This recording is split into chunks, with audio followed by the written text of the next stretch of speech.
Good evening, everyone, and thanks for joining us tonight. I'm Sophie Erber. The CDC, or Centers for Disease Control and Prevention, is issuing a new and temporary moratorium on evictions that will now run until October 3rd. Our Washington correspondent Rashad Hudson reports on how landlords and renters are responding to the news in our top story at 5. Landlords like Stacey Johnson Cosby are slamming the CDC's new temporary moratorium on evictions. It forces us by government mandate to give away our product for free. Cosby says instead of stopping evictions, the focus needs to be on getting the $46 billion already approved by Congress out the door. And they'll be able to get the rent paid, and we avoid the evictions. And when we avoid the eviction, everybody wins. The White House says the new ban on evictions is limited to parts of the country that are experiencing what the CDC calls substantial spread of COVID-19. The conditions have changed. The rise of the Delta variant, especially in communities where there are large numbers of unvaccinated individuals. Missouri Congresswoman Cori Bush slept for days outside of the Capitol in protest of the last ban expiring, but is now celebrating the new moratorium.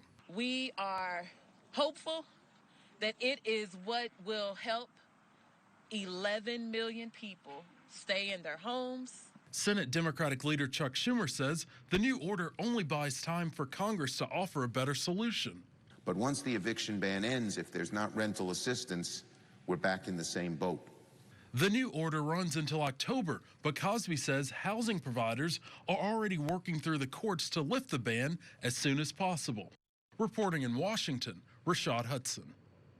Meanwhile, Pfizer's coronavirus vaccine might soon be the first to be fully approved by the Food and Drug Administration, or FDA. Due to the surging cases associated with the new Delta variant, the FDA tonight has accelerated their timeline for full approval and hopes to have that granted by this Labor Day.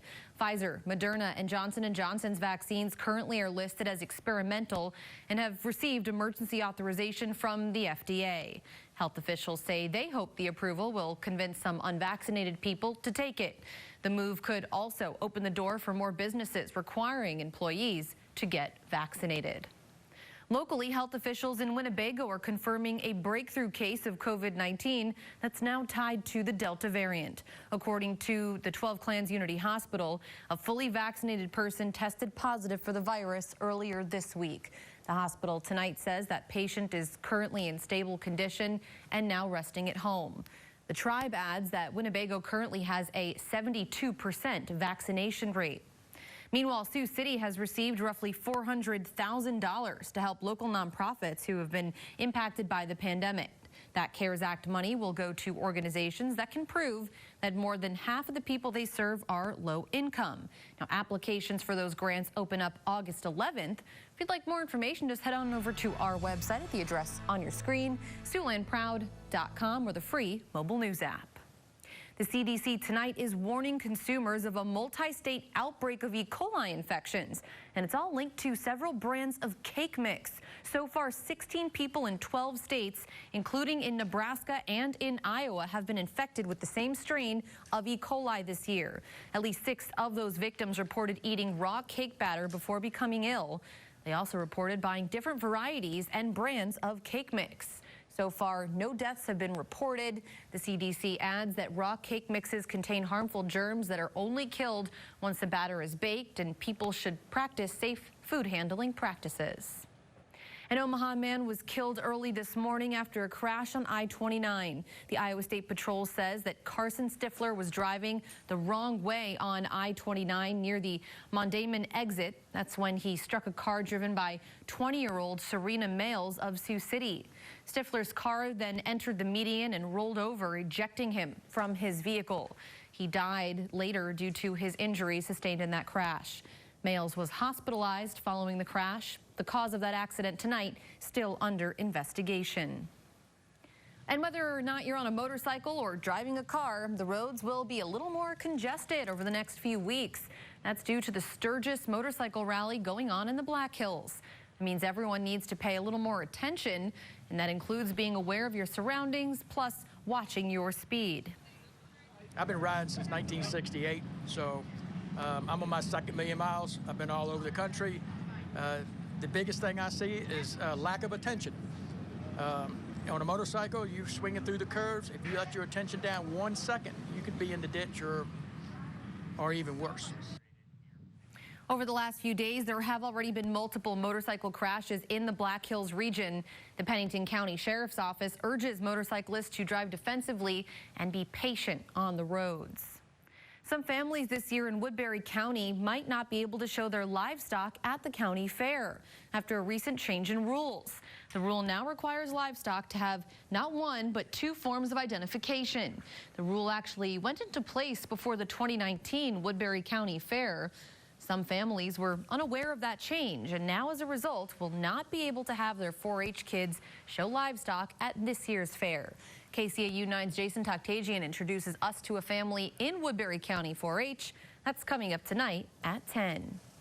And it's time now for a first check on the weather. Chief Meteorologist Scott Larson standing by. Scott, I hear today the air quality was a little bit better. We still saw some of that haze and temperatures pretty much where they should be. Yeah, very comfortable August weather out there today, Sophie. We had high temperatures work up into the 80s across most of Siouxland.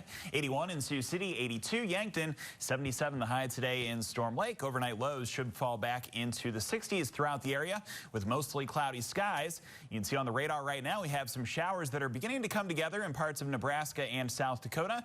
It looks like those will intensify a bit as we head through tonight and drop the first measurable rain in Sioux City since July 14th. So it's been quite a long time. We'll talk more about a chance of rain coming this weekend as well. It's all in the 9 on 9 forecast coming up in a few minutes. Sophie? Thanks, Scott. Your breakfasts, cookouts, and even dinner time meals could cost you more if a new California law takes effect. Pork products could see their price hikes as high as 30 to 50%. This all the result of a new law for pig raising in the state of California. That law would require more space for breeding pigs. Right now, just 4% of hog operations currently comply with these new standards. Unless courts intervene or allow a temporary non-compliant meat issue to be sold in California, the state could lose most of its pork supply, which comes from right here in Iowa.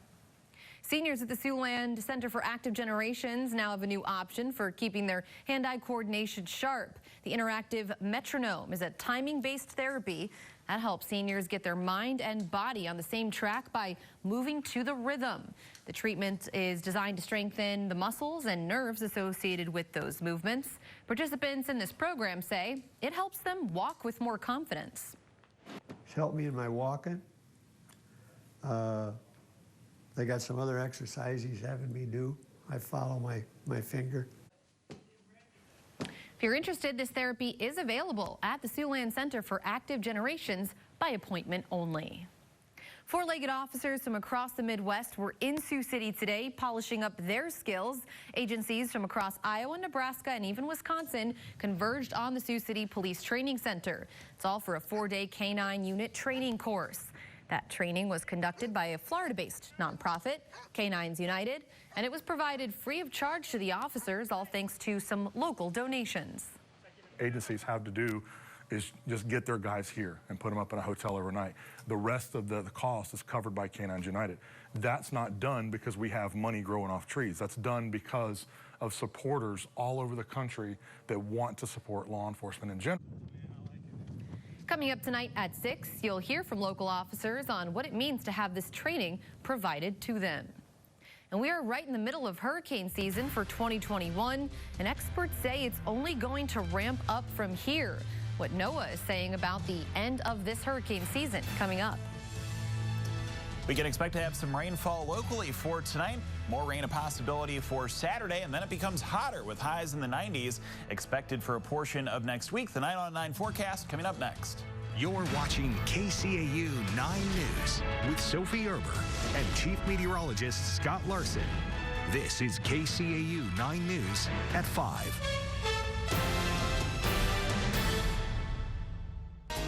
Thanks for sticking with us on your Wednesday. Winds kicked up a little bit today, but temperatures still felt really pleasant. Yeah, we've had a strong breeze from the south-southeast today, Sophie. Usually that would be able to work the temperature up higher, but we've had the presence of some more cloud cover here through the afternoon, and high temperatures stayed right between about 80 and 85. As we look outdoors on our Yankton, South Dakota camera, you can see the presence of cloudy skies over the waters of Lewis and Clark Lake. Here's what's happening in Sioux City at this moment. The temperature is being measured near 80 degrees. It's 79 outside, with the southeast wind blowing through at 13 miles per hour. Relative humidity 56%, the dew point now at 62. You can see off to the west it's a little cooler. The extended forecast mid-80s and some sunny skies next Wednesday, Thursday, and Friday. We've had a lot of really nice sunrise and sunset pictures, and this one comes to us courtesy of Ruth in Grettinger, Iowa. Thanks to Ruth for snapping that photo.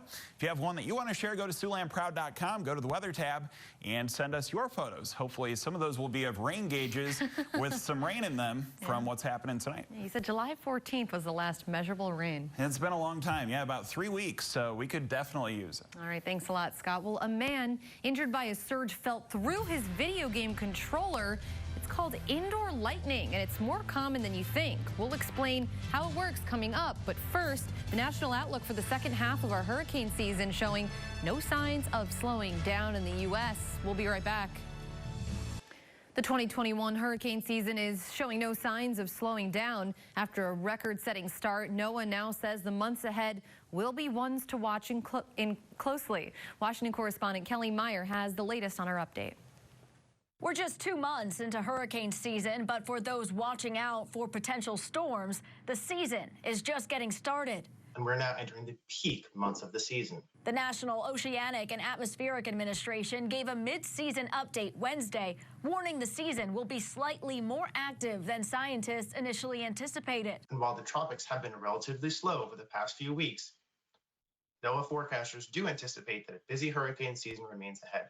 Hurricane season historically revs up in the months of August through October, and experts at NOAA say there's no sign of the season slowing down. With 5 named storms so far this season, scientists at NOAA expect that number to grow to between 15 to 21 before the season ends. That range does include 7 to 10 possible hurricanes.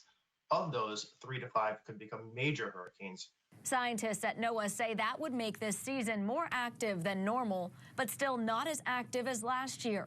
NOAA warns hurricane-prone parts of the country should still plan for damaging winds, dangerous storm surge, and torrential raining and flooding.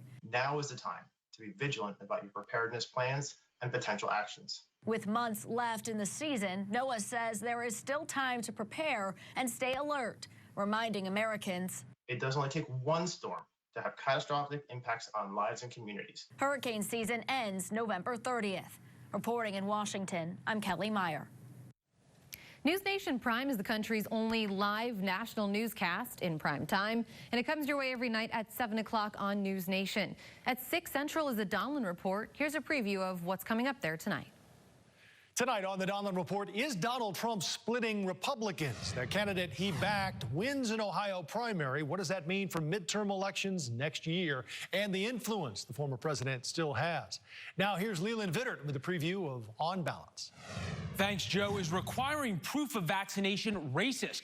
Why Boston's mayor compares vaccine passports to slavery.